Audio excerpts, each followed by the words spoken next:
You've got courage to lead.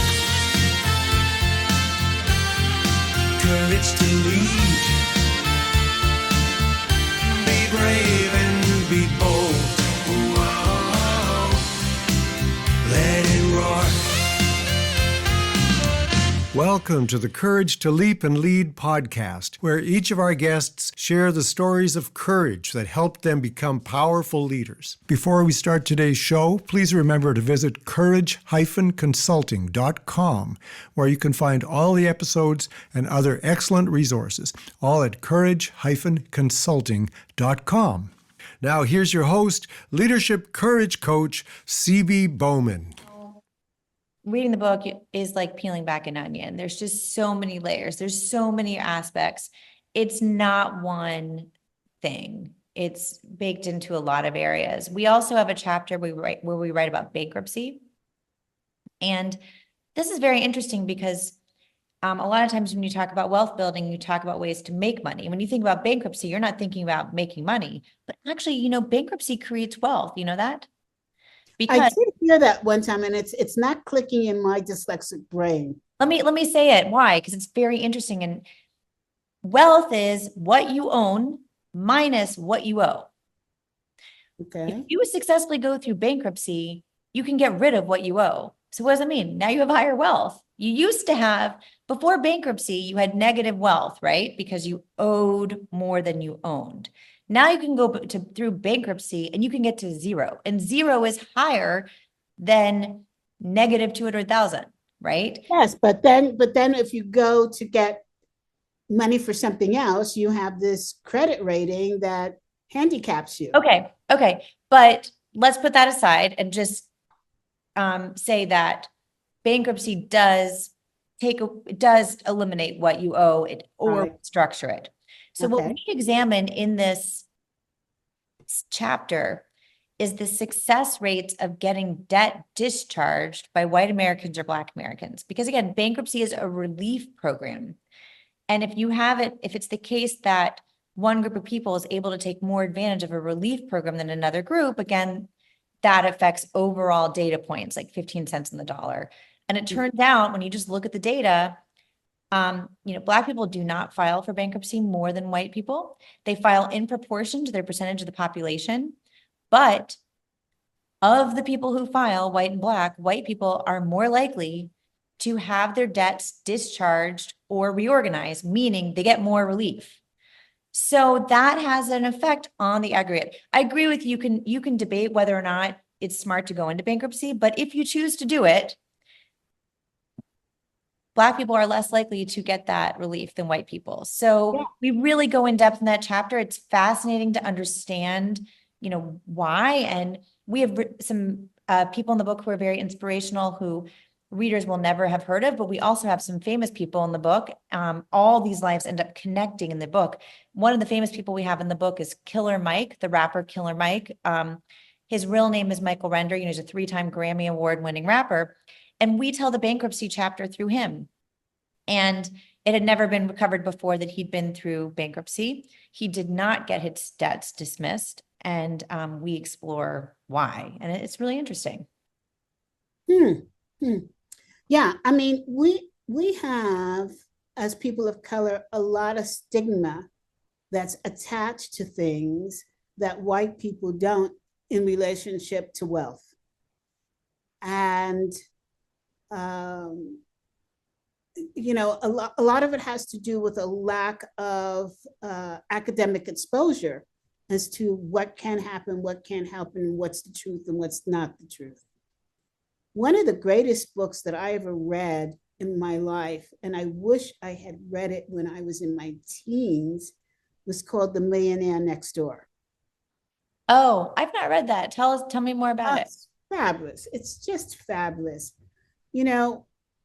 We as people of color tend to be very status minded, right?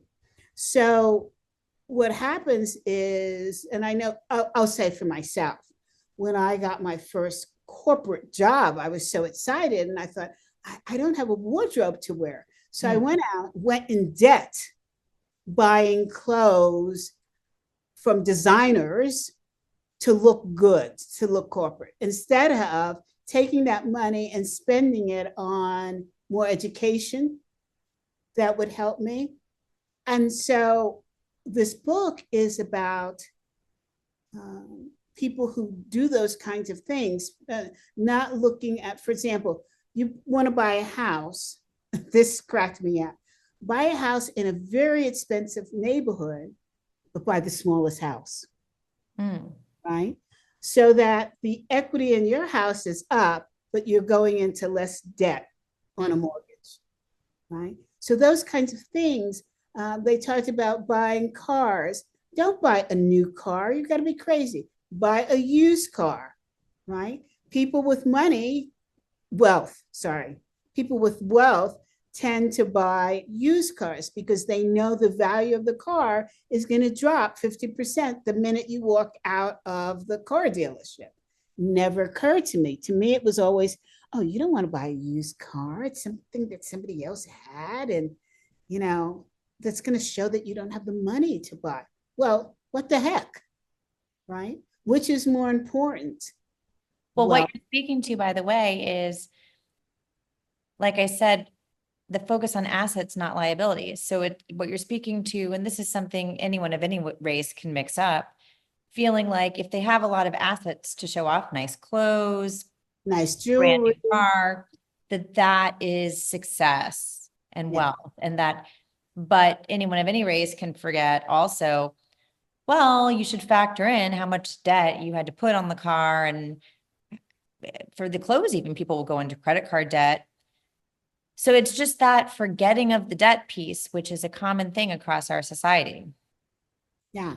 I was surprised one year when I was just so broke, and I was very, very fortunate to run into a financial mentor. And he said to me, he sat me down, he said, what do you want? What do you want in terms of money that you don't have now? First thing out of my mouth was a house. And he said, you're never going to get it doing what you're doing.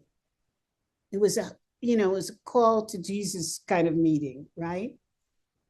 And I was in tears because I wanted to be the first person in my family to buy a house, in my family's history to buy a house. And he said, I'll help you, but you got to help yourself. He said, the first thing I want you to do is I want you to go back and I want you to look at your credit cards and I want you to tell me how much money you spent on clothing in 1 year. Louise, it was enough to buy a house. Clothing and jewelry. I was stunned. I had no concept. And I told him, and he said, so this is good news. And I said, why is it good news? And he said, because now you know what not to spend on. And he said, and I'm going to take over your debt and I'm going to give you an allowance. So he gave me an allowance and I said, I can't possibly insist on this. He said, okay, we'll make it higher. And then each year we're going to lower it. So you can get accustomed to this. To this day, he's still my accountant. Wow. Well, I mean, he's my financial planner to this day.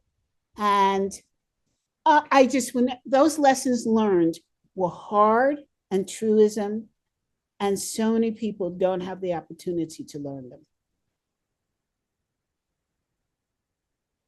There's, as I said, it's an onion. There's so much there, and we just think that people should think about how connected we are, not only to our own actions, but to history around us.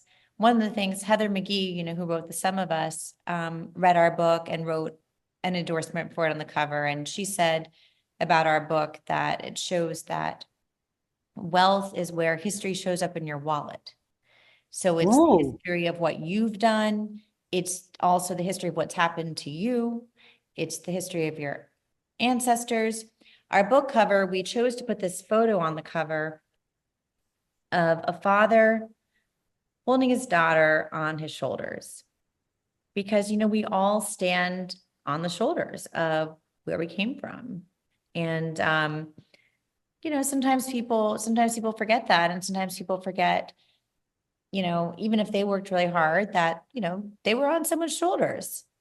And so I think, you know, by reading our book, you go on that journey of understanding, oh, what was it happening with my family in the 1920s and what was happening in the 1980s and how is that different from what I'm seeing here? How is it similar? And, you know, white, Black, Latino, Asian, people of all races will find some similarities and some differences to people in the book. There is no one experience. We tried to write a really nuanced book. You know, Ebony, my co-author,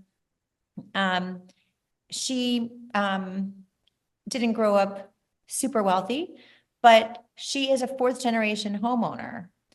And that would be rare for someone today. And and she didn't quite know why she was. But in the course of our book, we have a whole section here where we reported out about the GI Bill and how Black and white people fought in the war. And then the GI Bill was supposed to give benefits to all veterans to help start a business, to help buy a home, to help go to college. It very much created the white middle class of America. It was a big benefit program, but only 3% of Black Americans who served in World War II were able to use it, whereas almost all white Americans who served in it were able to use it. And we kept interviewing family after family. We did over 400 interviews for this book. So we interviewed so many Black families where they were telling us about their World War II veteran grandfathers or great grandfathers who were not able to use it. And one day, Ebony called me up and she says, I've got to tell you something.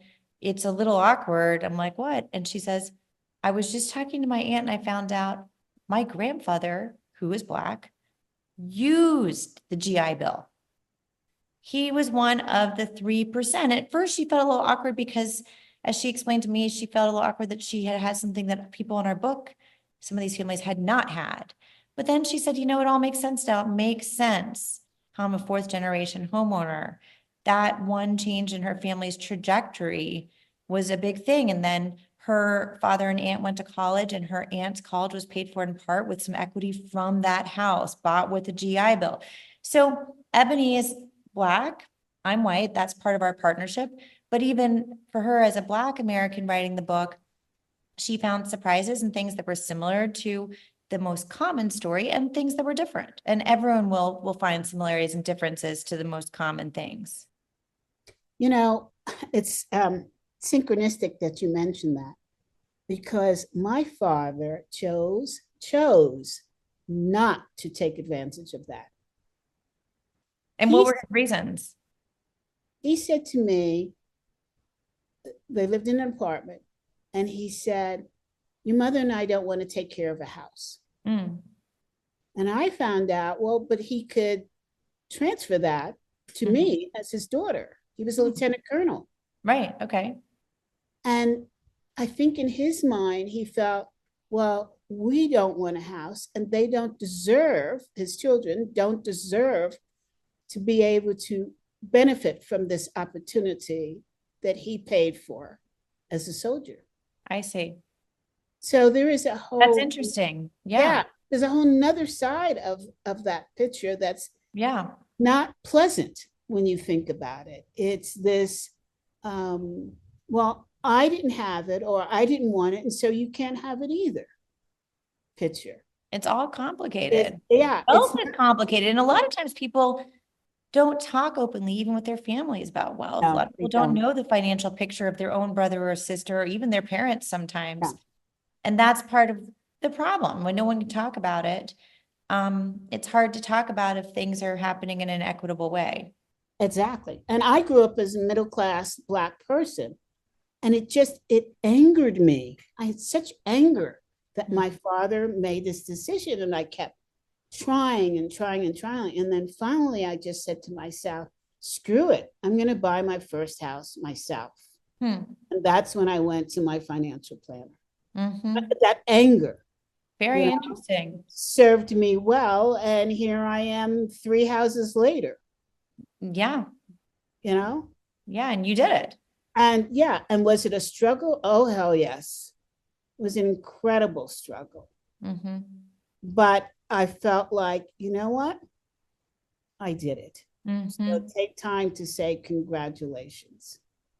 That was a common thing we also have throughout the book, is the satisfaction that people get. We all know it, no matter our backgrounds, and having things that are yours. You know, financial things, but also even our own stories and the value in our stories and our history. Yes. And we were very cognizant in the book to also lift up historical writings by Black Americans, which are often ignored in historical works. We're a book with a lot of footnotes, and we're able to lift that up. It's often ignored. But the people in our book who are featured, we have 7 main people. You know, it was a big driving force for them throughout to have something that was theirs. And in fact, at the very end of our book, before those personal recommendations, I won't spoil all the details, but I'll just tell you, someone in our book went through something really difficult. It's a really sad story, a moving story. It's an important story. And at the end of the book, after all these trials and tribulations and ultimately losing something, we asked him, was it worth it? And he said, yes, because for that time period, he said, it was mine. And so it was worth it just to have had that period of it was his, you know? I do know. I know exactly what he's saying. When I had to sue 2 Fortune 500 companies for race discrimination and work at the company while I was doing it. Mm. And after I left, I said to myself, was it worth it? Mm. And I said, yeah, it was my fight. It was my fight. Mm-hmm. And what will happen generations later is that people who don't know that I walked that walk will be able to benefit. They'll be hired. They'll get the raises. But now that it's so many years later, and I won't reveal how much, I realize how much of a health toll it took on me. Didn't realize it at the time because my energy was towards the fight, right?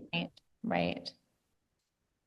I would say now I still feel like it's worth it, even given my health, because I didn't take it laying down.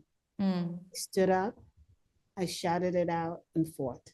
And that's a remarkable strength that it gives you, this kind of peace, this kind of strength that you're able to say, not only for me, but for others who followed.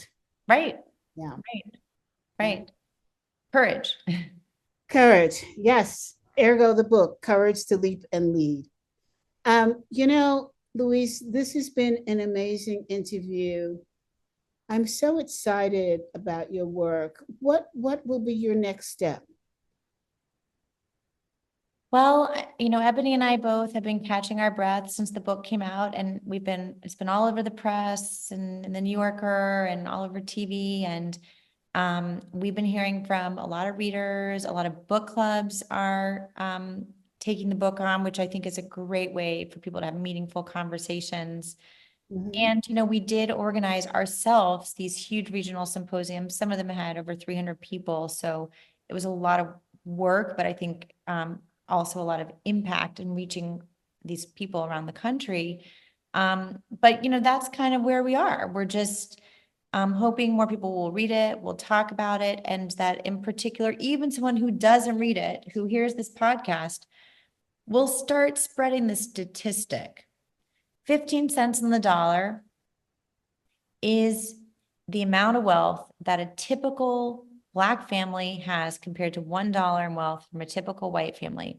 This is not a figure driven just by white billionaires. It's a figure, it goes through the distribution. So when you compare the median people right in the middle of the distribution, that's what the figure is.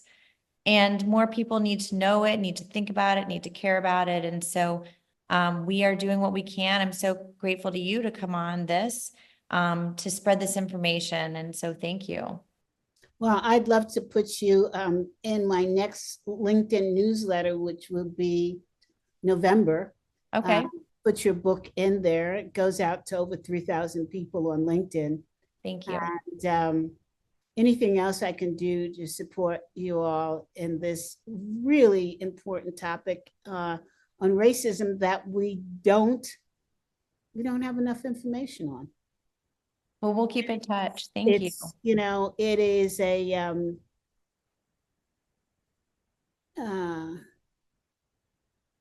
a flame.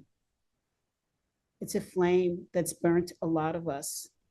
And we didn't even know we were being burnt. That's a powerful analogy. Yeah. So thank you. Audience, please get a copy of Louise's book. Louise, show it again.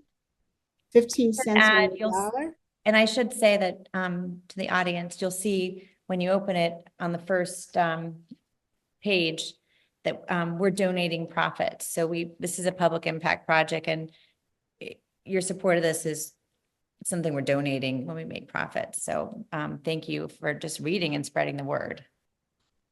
Absolutely. Is it also out on audio? It is. There's a great version on Audible. A woman named 𝗃𝗵𝗂𝗏 reads it, and she's a Black American who lives in Northern California. We featured her in our newsletter. If people want to learn more about her, they can see that on our website, which is 15cents.info, 15cents.info, www.15cents.info.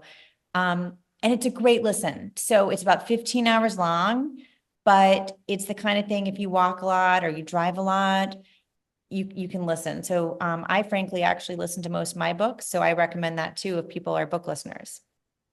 I am. I would love to read, but I can listen to it faster being dyslexic. So you got it. You got it.